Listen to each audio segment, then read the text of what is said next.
It was an ordinary morning in Hiroshima. The sun rose gently over the city, spilling golden light across rooftops and bustling streets.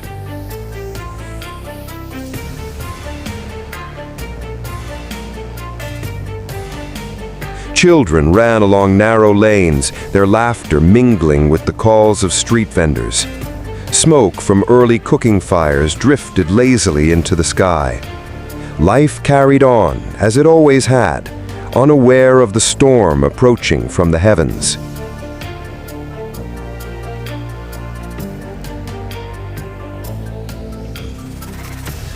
In the factories, workers moved with practiced precision, tending to machinery that hummed and clanked.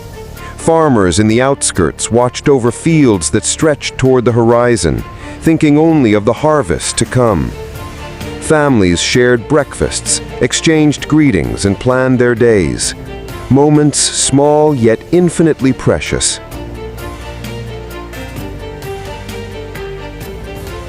And yet, above this city, far higher than any eye could see, a shadow was forming. A shadow that would fall in a single, unimaginable instant, changing everything. August 6, 1945. A date that would carve itself into history, marking the day when the world would first glimpse the terrifying power of the atomic age. Hiroshima, a city like any other, was about to become a name forever etched into memory. But at this very moment, no one knew, no one could know. Life, ordinary and fragile, continued as if nothing had changed.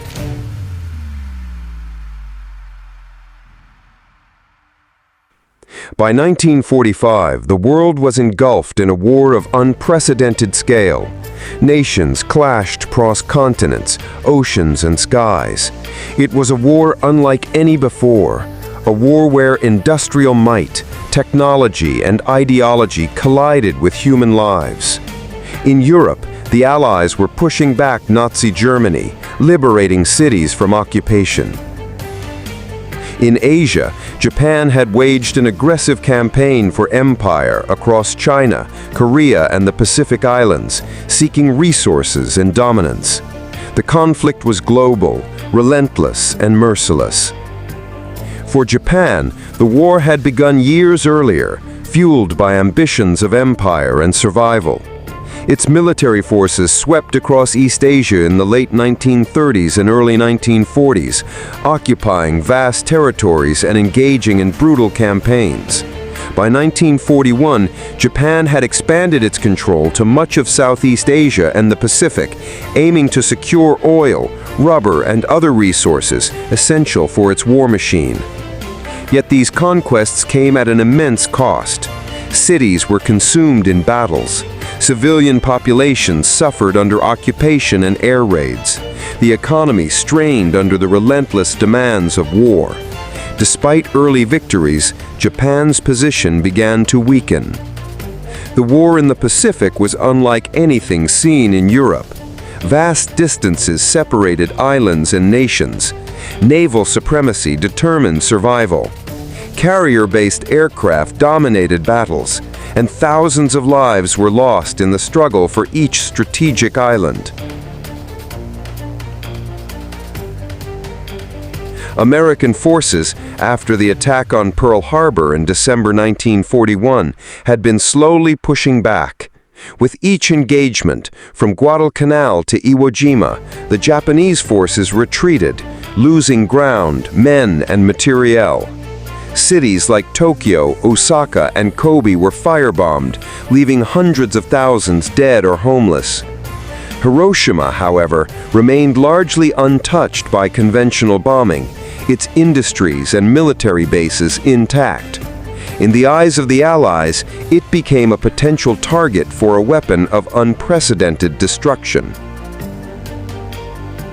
At the same time, across the Pacific, in the United States, a secret project was underway.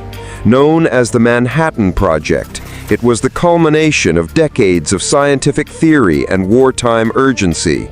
Scientists, engineers, and military strategists worked in hidden laboratories, racing to harness the power of the atom. The goal was staggering: to release energy from the nucleus of an atom and weaponize it, a bomb that could end the war in a single strike. The stakes were enormous. Some scientists feared the devastation such a device could unleash. Others believed it might save millions of lives by avoiding a prolonged invasion of Japan. By mid-1945, the first atomic bomb was ready.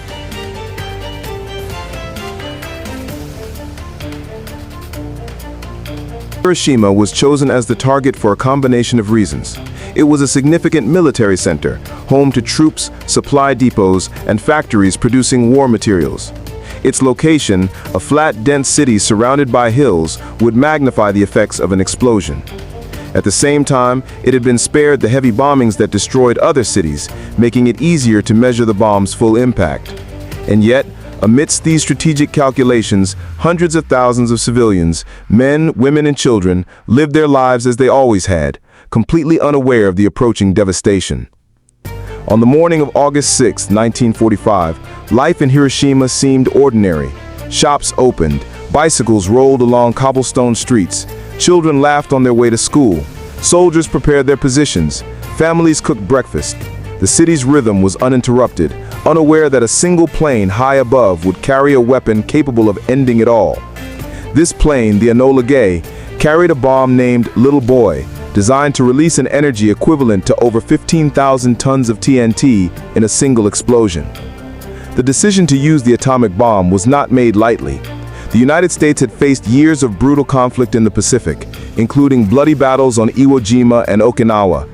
Military planners feared that a conventional invasion of Japan's main islands would result in hundreds of thousands of American casualties and potentially millions of Japanese deaths.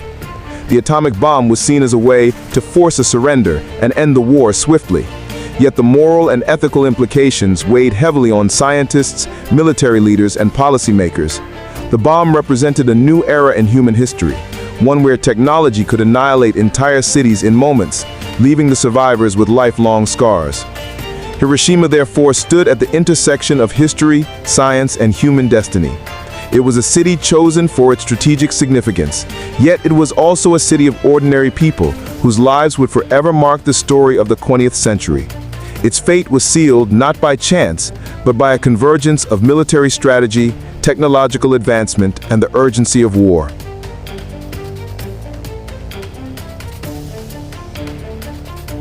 Understanding Hiroshima means understanding the war that brought it to that point.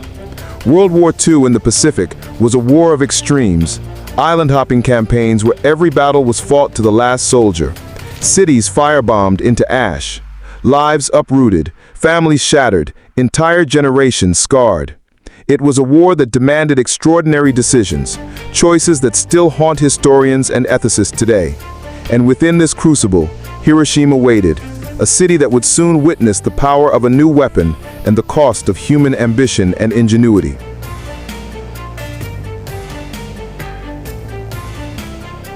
As the sun climbed higher on that fateful morning, a quiet city went about its daily life. Shops opened, children played, and workers walked to factories.